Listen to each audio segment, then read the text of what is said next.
Hello friends, मैं विकास आप सबका स्वागत करता हूं आपके अपने चैनल प्यूटस एकेडमी में। आज आपके लिए लेके आया हूं मैं इकोनॉमिक्स का एक नया सेशन। बैंक हो या एसएससी, हर एग्ज़ाम्स के लिए बहुत इंपॉर्टेंट टॉपिक है। टॉपिक है हमारा आज का आरबीआई,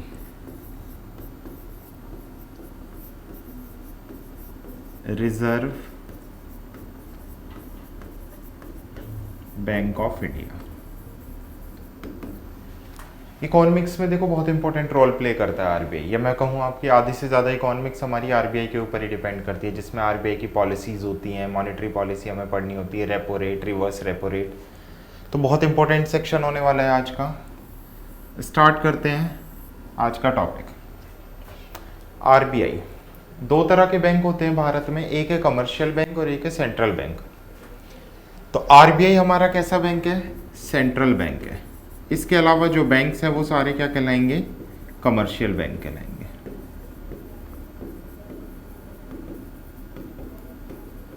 तो आरबीआई हमारा सेंट्रल बैंक है, हमें सेंट्रल बैंक ही पढ़ना है। बैंक के ऊपर कमांड करके रखता है, बैंक को ये मनी लेंड करता है, वही हमें आज सारा देखना है।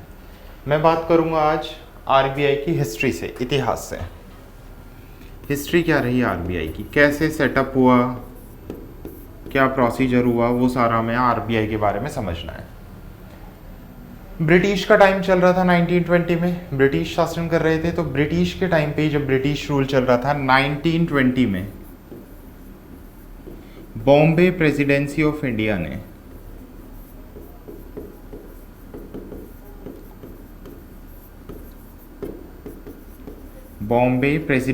इंडिया ने एक टीम बनाई, एक कमीशन बनाया, एक कमेटी बनाई। उस कमेटी को नाम दिया रॉयल कमीशन ऑफ इंडिया,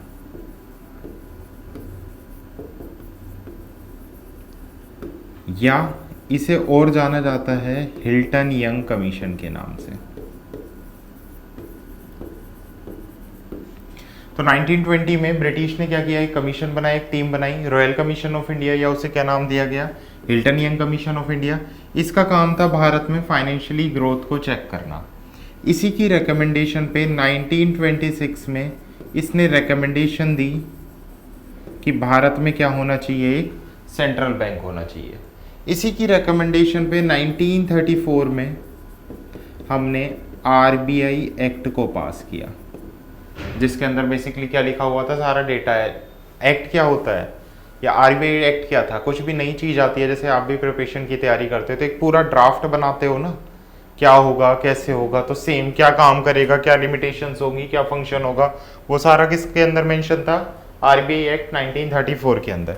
इसी एक्ट के अंदर 1 अप्रैल 1935 को हमने आरबीआई इस्टेब्लिश किया। और कहाँ पर इस्टेब्लिश हुआ? कलकत्ता में। 1937 में इसका हेडक्वार्टर शिफ्ट किया गया और इसे कहाँ लाया गया? मुंबई लाया गया। तो देखो 1920 में बॉम्बे प्रेसिडेंसी ऑफ इंडिया ने रॉयल कमीशन का गठन किया, रॉयल कमीशन को सेटअप किया। इसी की रिकमेंडेशन दी गई 1926 में, और इसी की रिकमेंडेशन पे 1934 में आरबीआई एक्ट पास किया गया। और 1 अप्रैल 1935 को आरबीआई को क्या किया गया? कलकत्ता में स्टैब्लिश। और 1937 में आरबीआई को कहाँ लाया गया? मुंबई लाया गया। इतने पॉइंट्स क्लियर हैं? देखो उसके बाद देखो 1949 में आरबीआई को क्या किया गया? नेशनलाइज किया गया। नेशनलाइज मतलब इसे पूरी तरह किसके अंडर ले लिया गया? गवर्नमेंट के अंडर ले लिया गया। तो 4-5 डेट बनती है आरबीआई की हिस्ट्री से। 1920 में कमीशन बनाया, 1926 में रिकमेंडेशन, 1934 में एक्ट, 35 में स्टैब्लिश, 37 में मुंबई, और 49 में आरबीआई को क्या किया गया? नेशनलाइज किया गया। ठीक है, तो ये रहा आरबीआई के गठन से रिलेटेड डेटा, जो जहां से कई बार क्वेश्चंस पूछे गए हैं। रॉयल कमीशन से पूछा गया है, रिकमेंडेशन से पूछा गया है, एक्ट से पूछा गया है, आरबीआई को नेशनलाइज कब किया गया, इससे क्वेश्चन पूछा गया है। यहां तक देख लो एक बार, आगे चलते हैं फिर। ठीक है, तो आरबीआई जो है हमने पढ़ लिया, हिस्ट्री या इतिहास पढ़ लिया कि कैसे सेटअप हुआ, कब सेटअप हुआ और क्या क्या डेट थी। अब मैं बात कर रहा हूं आरबीआई 5 मेंबर्स की एक टीम होती है। कितने मेंबर्स होते हैं आरबीआई में? 5 मेंबर्स होते हैं, जिसमें से एक होता है गवर्नर और 4 होते हैं डेप्यूटी गवर्नर। तो अभी प्रेजेंट में गवर्नर कौन चल रहे हैं? प्रेजेंट में है शक्तिकांत दास, आरबीआई के। कौन से नंबर के हैं? 25 नंबर के। अच्छा, ये तो हो गए प्रेजेंट के। अगर आपसे पूछे यहां पर फर्स्ट गवर्नर कौन थे आरबीआई के? Osborne Smith. अगर आपसे पूछे फर्स्ट इंडियन गवर्नर कौन रहे?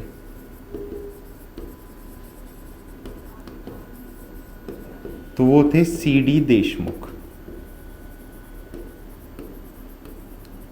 क्या कोई फीमेल गवर्नर रही है आरबीआई में? नहीं, कोई भी आरबीआई में अभी तक फीमेल गवर्नर नहीं रही है। बट एक प्राइम मिनिस्टर हैं या प्राइम मिनिस्टर थे जो आरबीआई के गवर्नर रह चुके हैं। उनका नाम क्या है? तो ऐसे प्राइम मिनिस्टर जो आरबीआई के गवर्नर भी रह चुके हैं वो हैं मनमोहन सिंह। 1985 तक ये क्या रहे थे? आरबीआई के गवर्नर रहे थे। 82-83 में बने थे और 1985 तक ये आरबीआई के गवर्नर रहे थे। तो क्या समझा हम लोगों ने? आरबीआई 5 मेंबर्स की टीम होती है जिसमें से एक होते हैं गवर्नर, 4 होते हैं डेप्यूटी गवर्नर। प्रेजेंट में गवर्नर शक्तिकांत दास है, first governor Osborne Smith, first Indian governor CD Deshmukh और फर्स्ट गवर्नर जो प्राइम मिनिस्टर भी रह चुके हैं मनमोहन सिंह। तो ये तो हमने पढ़ा गवर्नर्स के बारे में। अभी हमें क्या समझना है? अभी जो प्रेजेंट में 4 गवर्नर्स चल रहे हैं उनको भी देखना है। तो 4 गवर्नर कौन कौन रहे आरबीआई के? या अभी कौन है प्रेजेंट में? एक है माइकल देव पात्रा,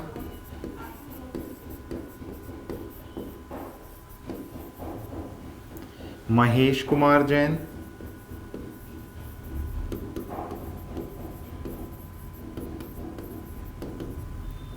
टी.बी. रविशंकर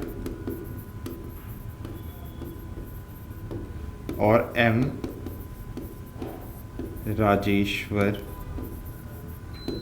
राव। तो ये 4 क्या हैं? आरबीआई के प्रेजेंट गवर्नर हैं या फिर अभी के गवर्नर हैं, डेप्यूटी गवर्नर, सॉरी। ठीक है यहाँ तक? ओके। नेक्स्ट देखो आरबीआई के ऑफिसेस। ऑफिसेज में हम लोगों ने हेडक्वार्टर की बात की। तो हेडक्वार्टर कहाँ पर है आरबीआई का?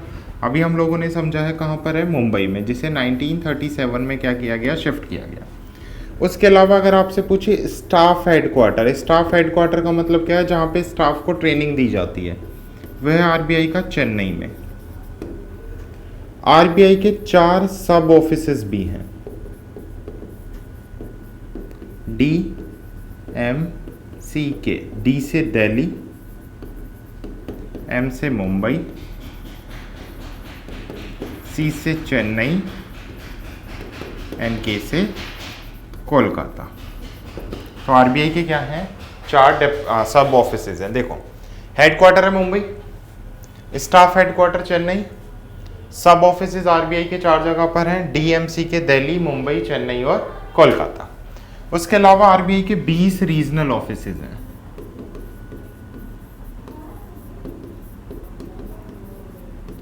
बीस रीजनल ऑफिसेज हैं आरबीआई के। ठीक है, ओके। तो गवर्नर्स हम लोगों ने देखा, क्या क्या देख लिया अभी हम लोगों ने आरबीआई के बारे में। सबसे देख, आरबीआई 1920 में बोर्ड आया, 1926 में रिकमेंडेशन, 35 में इस्टेब्लिश, 37 में हेडक्वार्टर और 49 में नेशनलाइज किया गया आरबीआई को। उसके बाद मैंने गवर्नर्स के बारे में डेटा बताया, जो डेटा इंपॉर्टेंट है, जो पूछा जाता है गवर्नर्स के बारे में। फर्स्ट गवर्नर पूछ लेगा, प्रेजेंट गवर्नर पूछ लेगा, गवर्नर ऑफ द ईयर का अवार्ड भी मिला है अभी शक्तिकांत दास को, अभी ये न्यूज में भी चल रहे थे करंट में। उसके बाद नेक्स्ट डेप्यूटी गवर्नर, और हमने आरबीआई के ऑफिसेस से रिलेटेड समझा। अब है सब्सिडरीज।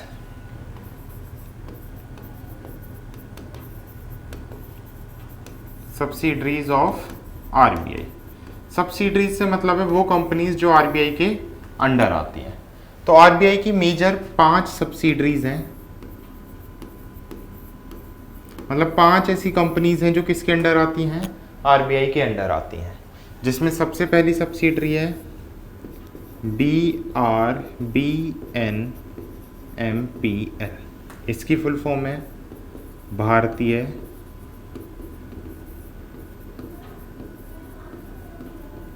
रिजर्व बैंक नोट मुद्रा प्राइवेट लिमिटेड, BRBNMPL। पहली सब्सिडरी है और ये वही सब्सिडरी है जो RBI के बिहाफ पे नोटों की प्रिंट करती है। अच्छा, अगर आपसे पूछे RBI में जो नोट प्रिंट होते हैं वो किस टेक्निक के थ्रू होते हैं? Intaglio technique.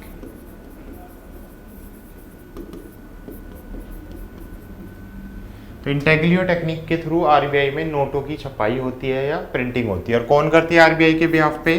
BRBNMPL। सेकंड है IFTAS, Indian financial technology and allied services, इसे बोलते हैं इफ्टास। थर्ड है REBIT,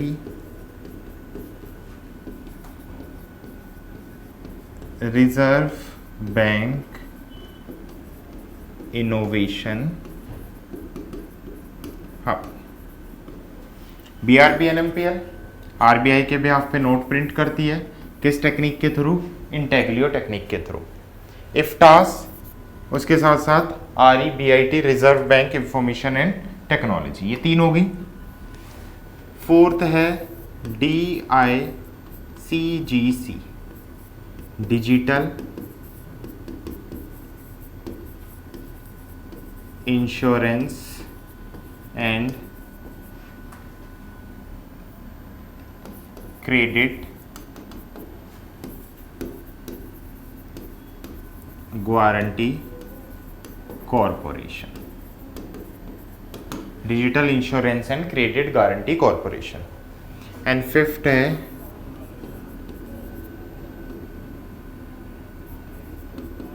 RBIH, reserve bank innovation hub. ठीक है, तो ये 5 सब्सिडरीज हैं, BRBNMPL, DICGC, REBIT, इफ्टास और उसके साथ साथ RBIH। तो 5 ऐसी कंपनीज हैं जो RBI के अंडर आती हैं। अच्छा, अभी हम बात कर रहे थे कि BRBNMPL RBI के लिए नोटों की प्रिंट करती है। तो देखो क्या है, 2 रुपए के नोट से लेके मैक्सिमम 10,000 की वैल्यू का नोट, 2 रुपए के नोट से लेके मैक्सिमम 10,000 की वैल्यू तक के नोट को कौन प्रिंट करता है? RBI प्रिंट करता है। मतलब 10,000 की वैल्यू से क्या मतलब? जैसे अभी मैक्सिमम 2,000 की वैल्यू का नोट है, तो RBI जो प्रिंट कर सकता है वो मैक्सिमम कितनी वैल्यू का नोट होना चाहिए? 2,000 वैल्यू का नोट होना चाहिए। अच्छा, मैंने बताया 2 रुपए के नोट से लेके, 1 रुपए का नोट प्रिंट नहीं करता। अभी मैं आगे बताऊंगा 1 रुपए का नोट कौन प्रिंट करता है। तो 2 से लेके मैक्सिमम 10,000 की वैल्यू का नोट RBI प्रिंट करेगा। और ये कहाँ पर मेंशन है? RBI रेगुलेटिंग एक्ट 1934 में। ठीक है। अच्छा, अब यहाँ पर जब RBI ने प्रिंट कर रहा है तो इन नोटों पर साइन भी किसके होंगे? RBI गवर्नर के। और ये प्रिंट किस किस जगह होंगे? तो मैंने अभी बताया था BRBNMPL प्रिंट करती है, और ये BRBNMPL 4 जगह पे इन नोटों की छपाई करती है, प्रिंट करती है। नासिक, देवास, सलबानी और मैसूर। नासिक कहां पर है? महाराष्ट्र। देवास कहां पर है? मध्य प्रदेश। सलबानी वेस्ट बंगाल और मैसूर आप सबको पता है कहां पर है? कर्नाटक।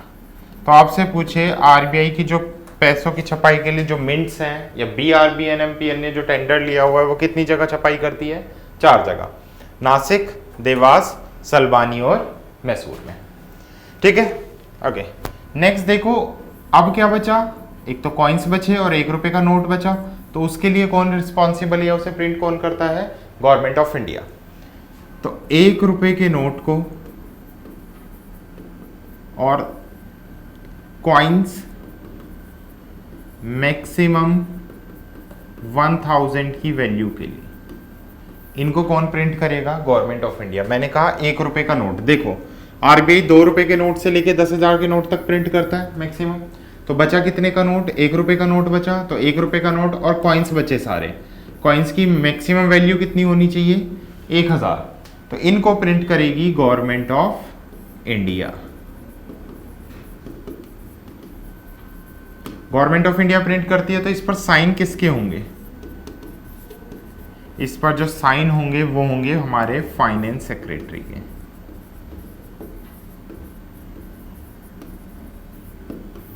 किसके साइन होंगे इस पर? फाइनेंस सेक्रेटरी के। कौन है अभी फाइनेंस सेक्रेटरी हमारे? टी सोमनाथन। किस पे साइन की बात कर रहा हूं मैं बात कर रहा हूं 1 रुपए के नोट पर। तो 1 रुपए के नोट पर फाइनेंस सेक्रेटरी के साइन होते हैं और 2 से लेके 10,000 की वैल्यू के नोट पर किसके साइन होते हैं? आरबीआई गवर्नर के। ठीक है, यहां तक आरबीआई का डेटा। ओके, चलो आगे चलते हैं। ठीक है, नेक्स्ट देखो, अभी हमारा जो साइन है वो ये चल रहा है 2 रुपए का, सॉरी 2 रुपए कह रहा हूं मैं, रुपए का जो साइन है वो ये चल रहा है। पहले कौन सा होता था? पहले ये होता था, तो इसे हटा के ये वाला अडॉप्ट किया गया। इसको डिजाइन किसने किया है? ये जो साइन है इसको डिजाइन किया है डी उदय कुमार ने।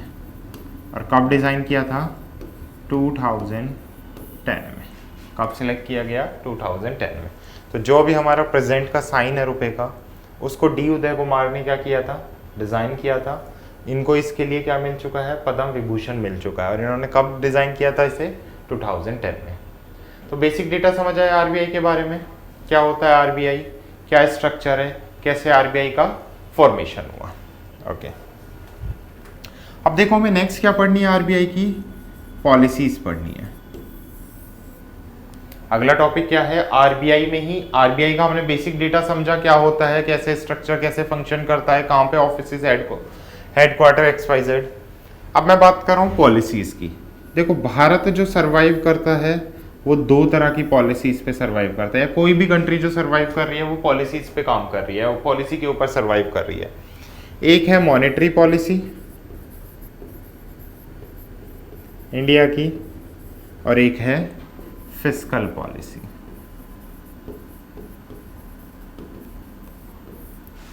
दो पॉलिसीज पे काम करता है Bharat, monetary policy, fiscal policy. पहले इन्हें समझो क्या है। इंडिया में इन्फ्लेशन एंड डिफ्लेशन को कंट्रोल करने के लिए ये पॉलिसीज बनाई जाती हैं। तो दोनों का पर्पस सेम है, इन्फ्लेशन को कंट्रोल करना और डिफ्लेशन को कंट्रोल करना। तो इनमें डिफरेंस क्या है फिर? इन्फ्लेशन डिफ्लेशन क्या होता है? महंगाई और मंदी। जब क्या हो, डिमांड बढ़ जाए, मार्केट में ज़्यादा पैसा आ जाए, डिमांड बढ़ेगी तो सप्लाई क्या हो जाएगी? कम हो जाएगी। और सप्लाई क्या हो जाए? कम। तो उस सिचुएशन को क्या बोलते हैं हम? इन्फ्लेशन।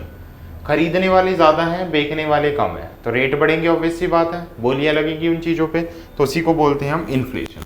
जब इसके अपोजिट हो जाए, जब डिमांड क्या हो? कम हो, और सप्लाई क्या हो जाए? ज़्यादा हो जाए, तो इसे क्या बोला जाता है? डिफ्लेशन। मतलब अब खरीदने वाले कम हो गए और बनाने वाले ज़्यादा हो गए, तो वो क्या हो गई? मंदी हो गई। तो इन्हीं को कंट्रोल करने के लिए भारत में 2 पॉलिसीज बनाई जाती हैं, मॉनेटरी पॉलिसी और फिस्कल पॉलिसी, ताकि इन्फ्लेशन और डिफ्लेशन क्या रहे? मेंटेन रहे। ना इन्फ्लेशन आए मार्केट में, ना डिफ्लेशन आए। इकोनॉमी कैसे ग्रोथ करेगी? जब मार्केट बैलेंस रहेगी। मार्केट कब बैलेंस रहेगी?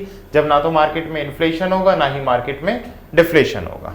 ओके, तो अब देखो दोनों में डिफरेंस क्या है। सिमिलैरिटी तो हमने देखी, पर्पस तो देखा। अब 2 बॉडीज है भारत में इन्फ्लेशन और डिफ्लेशन को कंट्रोल करने के लिए, एक गवर्नमेंट ऑफ इंडिया और एक आरबीआई। तो आरबीआई जिन पॉलिसीज का इस्तेमाल करके इन्फ्लेशन डिफ्लेशन को मैनेज करती है उसे बोला जाता है मॉनेटरी पॉलिसी, और गवर्नमेंट ऑफ इंडिया जिन पॉलिसीज का इस्तेमाल करके इन्फ्लेशन डिफ्लेशन को कंट्रोल करती है उसको क्या बोला जाता है? Fiscal policy. तो क्या समझाया मैंने? 2 तरह की पॉलिसीज होती हैं, एक फिस्कल पॉलिसी और एक मॉनेटरी पॉलिसी। दोनों का पर्पस सेम है, इन्फ्लेशन और डिफ्लेशन को क्या करना, मार्केट में कंट्रोल करना। अब दोनों में डिफरेंस सिर्फ इतना सा है, मॉनेटरी पॉलिसी आरबीआई बनाएगा, fiscal policy government of India बनाएगा। ठीक है, तो अगला टॉपिक क्या आ गया हमारा, मॉनेटरी पॉलिसी। फिस्कल हमारा अलग टॉपिक है, इसे हम अलग देखेंगे। अभी हम क्योंकि आरबीआई पढ़ रहे हैं तो आरबीआई में हम लोग क्या देखेंगे, अभी मॉनेटरी पॉलिसी देखेंगे। समझ आए यहाँ तक? तो आज यहीं तक रखते हैं। मॉनेटरी पॉलिसी में नेक्स्ट क्लास में कराऊंगा, आप नेक्स्ट क्लास में उस वीडियो में देख सकते हैं मॉनेटरी पॉलिसी का। ठीक है, ओके, थैंक यू।